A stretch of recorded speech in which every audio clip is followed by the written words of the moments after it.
Hi everyone, my name is Cynthia. Let's talk books. Today I am here to share the books that are in my pile of possibilities for the Latinxathon.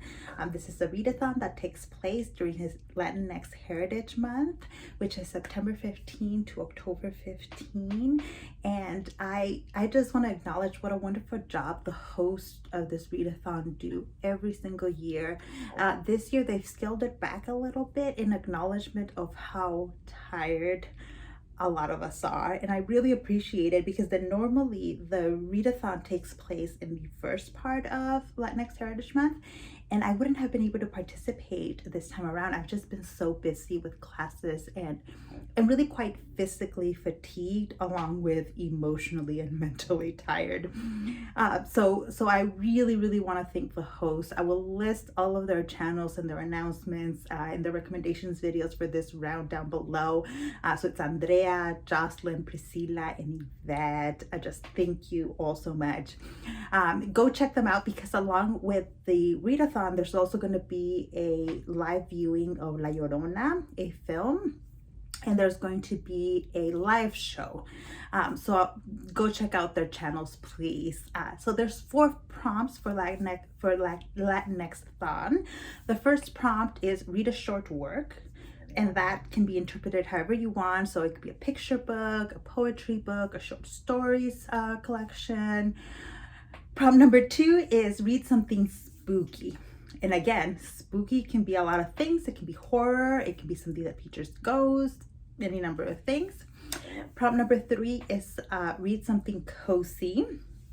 Again, I really love that part because at first I was like, oh, cozy. So I was thinking of like cozy mysteries or things like that. And then I was like, wait a minute. Romance is cozy for me. And so is middle grade, for example. But they've said you can interpret that as like reading in a cozy situation, like drinking a hot beverage or with a blanket, anything like that is just cozy to you. And then prompt number 4 is read something seasonal. So it can just be like the cover of the book looks seasonal, the colors in the cover might be seasonal, anything like that. So I just love the flexibility of these prompts and the fact that you can always double up on any of these, etc. So let me share the books that are on my pile of possibilities for things that I might be reaching for during Latinxathon, which, by the way, I don't think I said the actual dates of the readathon are October 6th through the 15th. So it's the last few days of Latinx Heritage Month. Okay, so first on my TBR is This Strange Way of Dying by Silvia Moreno-Garcia. This is one of the few books by Silvia Moreno-Garcia that I have not read, and I believe this is a series of short stories. I think that's what it is. I know Shannon over at That So Po has already read this, and she was reading it. I really wanted to get to it, and I wasn't able to get to it before Velvet Was the Night came out, so now would be a good time. It's kind of seasonal based on the colors, and it's also something cozy because Silvia Moreno-Garcia is like, it's one of my favorite, she's one of my favorite authors, so it feels kind of cozy for me. And it's also spooky, so it actually hits 3 of the prompts. 2 books from my 1968 project that I haven't made a ton of headway in yet, but that I want to make headway in. This one is Tlatelolco, Aquella Tarde by Luis Gonzalez de Alba. So this is a first-hand account of what it was like to be in the 1968 student massacre in Mexico City. Then we have Amuleto by Roberto Bolano. I haven't read anything by Bolano, and so this is going to be my first one, and I'm hoping I get to it during this readathon. Both of these are also on the shorter side, so that would fulfill both of those prompts. Something that is seasonal and I'm not sure if it's cozy, but it is The Inheritance of Orquidia Divina by Zoraida, Cordova. I've heard a lot of really good things about this one. I haven't yet read it, and it's at the top of my TBR period, and so I will probably get to this one during Latinxathon. Then one of the romance novels on my TBR is Island Affair by Priscilla Oliveras. I have been meaning to get to it. I even have book 2 in the series waiting for me, and I just haven't done it. So it's definitely on my TBR. Next, we have Merci Suarez Changes Gears by Medina. This is a middle grade novel. And again, it looks really cute, really cozy, and I need to get to it. And The Documented Americans by Karla, Cornejo, Villavicencio. And this one, I believe, is a series of articles from stories from undocumented immigrants. And I can't believe I haven't gotten to it yet. It's definitely on my TBR, and this might be the perfect excuse to read it. Okay, now let me give you some of my recommendations. Most of the books I'm going to talk about double up for several of the prompts here. So let me start with one of my favorite romances of all time, period. That is Acting on Impulse by Mia Sosa. This is a kind of a celebrity and a personal trainer, I believe, that meet on a train. Neither one of them is looking for a relationship, but it's a romance novel. It's just handled so well, so well. Mia Sosa is a wonderful writer, and this is a great place to start with her romance novels.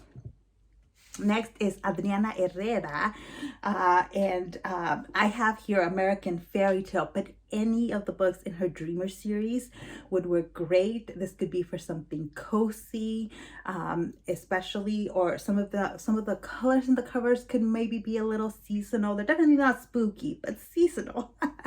And the Dreamer series is just fantastic, and I highly encourage anybody that is interested in romance novels to check it out. Most of the novels are male romances, but I know there's one that's a male-female relationship, and anything by Adriana Herrera. Just go check out all her books.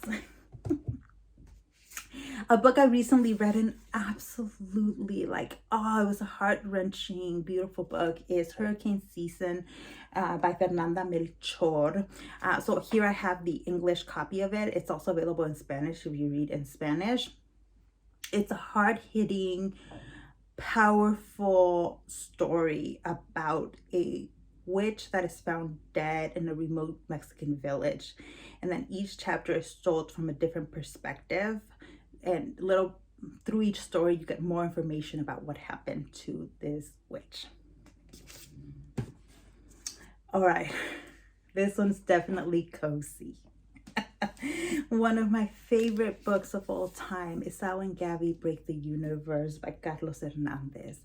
This is a story of two kids who are just the most adorable kids. We have really wonderful characters, put together families.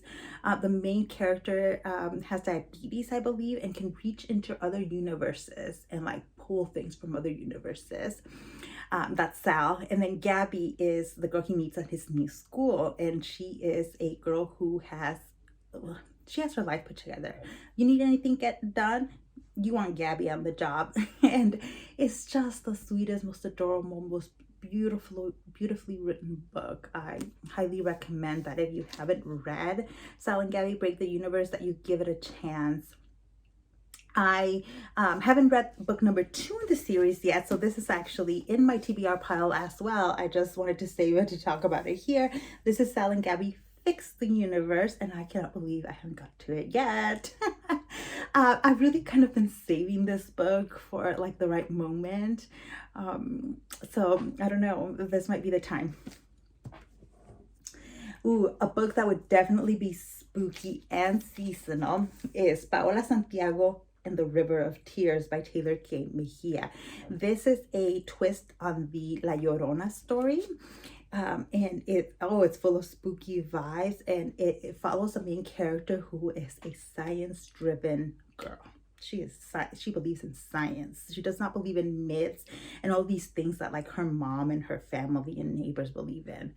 But then she encounters the supernatural, and she has to fold that into what she knows about the world.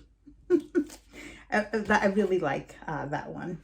Oh, a book that should have been my Paola possibilities. Here is My Life as an Ice Cream Sandwich by Zoboi. Zoboi is Asian, and I mean, I would recommend any of her books to you. The ones I've read are Pride, and I've read another one that I can't remember right now, but they're always really wonderful. I've had just a really good experience with Zoboi, and I haven't yet read My Life as an Ice Cream Sandwich, so I'm gonna put it over here with my Paola possibilities. The next series I'm gonna recommend is another middle grade series that would both be spooky and cozy and seasonal. So you could triple up on this one. This is the Love, Sugar, Magic series, and this is A Dash of Trouble by Ana Mediano. This is the first book in the series. It's about a family that owns a bakery. They own a bakery, and they can do magic. The family is connected to magic through the bakery. And we're following the youngest daughter in the family as she is desperate to be active in both the magic and bakery side of the family. She's ready for it, and everybody else they think she's too young, and so she is gonna get into some trouble in her quest to be an active member of the magical family.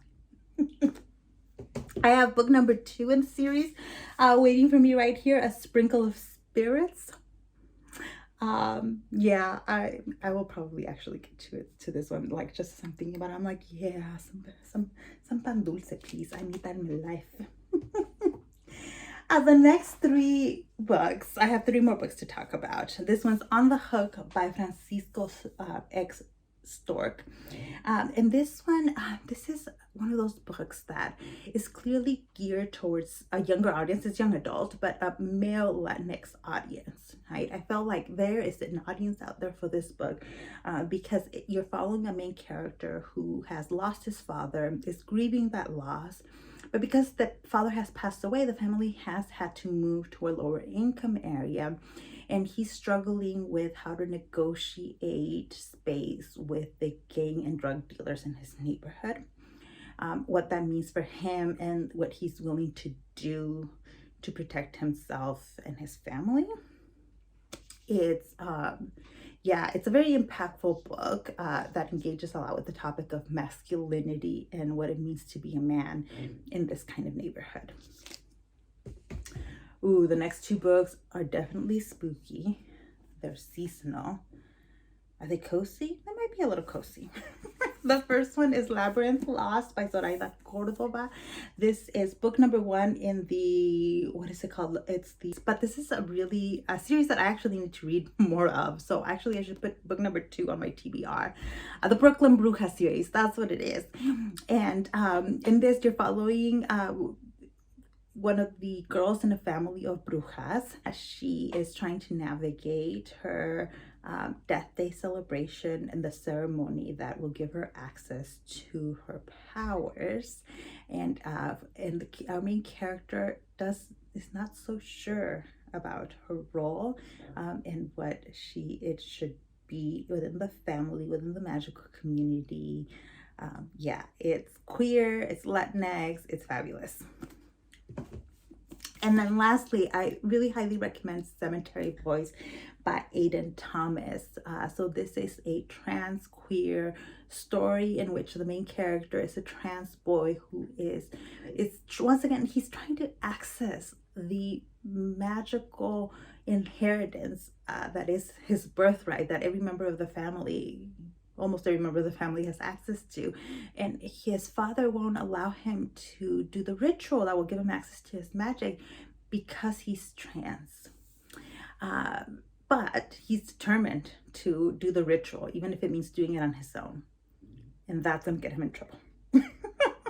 Ghosts, multicultural characters, found family. This book is full of awesome themes. I actually have one more book. I completely forgot. I just don't have the physical copy of it, but it is The Monsters of Chavez Ravine. I will put it up on the screen.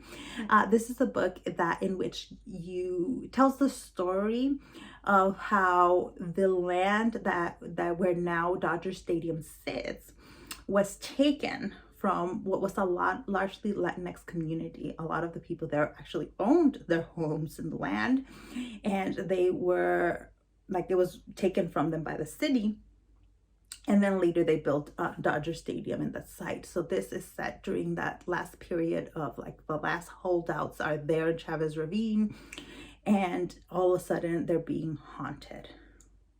Our main character has left the neighborhood, like that's been one of her life missions, but her dad is still there. And so she's pulled back into the community and into this world of ghosts as she's trying to help her dad and then figure out what her role in the community and her relationship to her father is. So all really wonderful. There's lots of options. I haven't even begun to scratch the surface of all of the books that you could read for this readathon. Really, I hope that you at least pick up one book by a Latinx author. If you're participating, let me know what else you're reading. I'm going to sit down and see too. I'm going to try to read books from different countries. Sometimes that happens, sometimes it doesn't. I usually try to make an effort this time around because I've been so tired. I'm not sure how it'll work. I'm still doing a lot of reading, but I'm gonna allow myself to just mood read Latinx. So thank you so much for watching this video. So again, let me know what you're reading, what you recommend, if it's something that I haven't talked about especially. Thank you so much for watching this video, and I'll see you in the next one. Bye.